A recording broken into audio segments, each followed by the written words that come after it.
I'm Devina Sanjaya. I am a senior in Aerospace Engineering Department in the University of Michigan.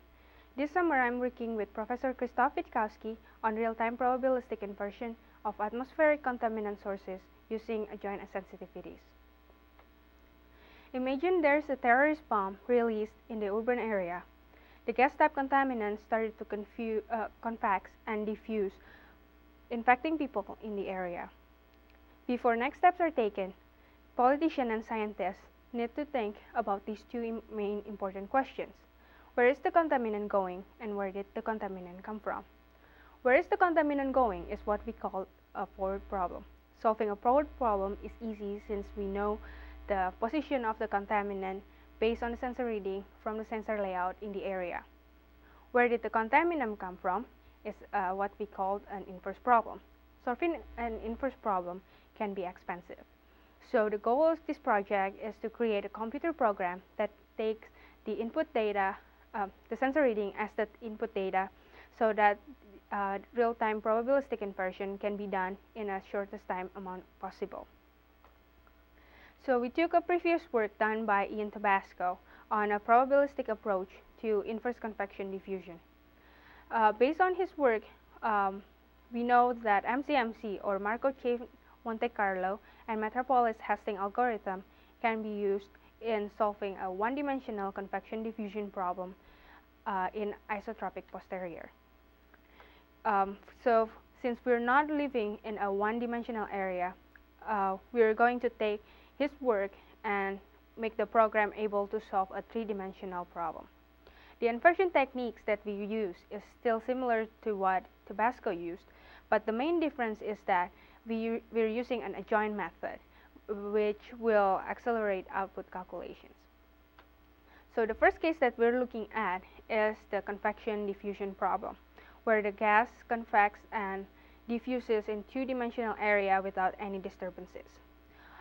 Take a look at the left-hand side, where in the histogram we can see that the highest frequency is at 0.5 in the x position and also 0.5 in the y position.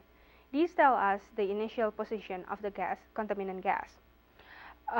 When we look at the right-hand side, we see the MCMC updates, which tell us that we are taking a random walk with a step of 0.001 around the 0.5. These results are taken in the Peck line number of 500. So we want to see what the effect of a building in an area can affect our result. So we're creating a flat city where the gas-type contaminant convects and diffuses between the building at the same Peck line number. On the left-hand side, we can see that the result does converge. We can in the x position and in the y position. However, in the y position, we see two peaks. And when we take a look at the MCMC updates, the fuzzy worm were not really formed yet, and there's spikes in the x position with accompaniment in the spikes in y position. And this is the indication of anisotropy in the problem. So we take a smaller step, which is a 0.003, and we see that the result converge without any indication of two peaks. However, when we look at the MCMC updates, we still see these spikes, and also the fuzzy worms were not formed yet. So we're taking a brute force study, and we see that the contour plot is a crescent shape on the far right hand side. This will show us that this is indeed an anisotropy problem. After doing the two-dimensional problem, we're going to a three-dimensional problem where the gas-type contaminant convects and diffuses on MIT campus with a wind blowing in the negative z direction. From the histogram, we know that the result converge in all x, y, and z position.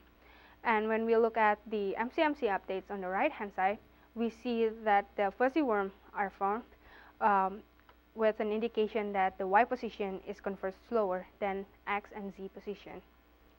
So we did a brute force study, and we see based on these plots that this problem is an anisotropy problem.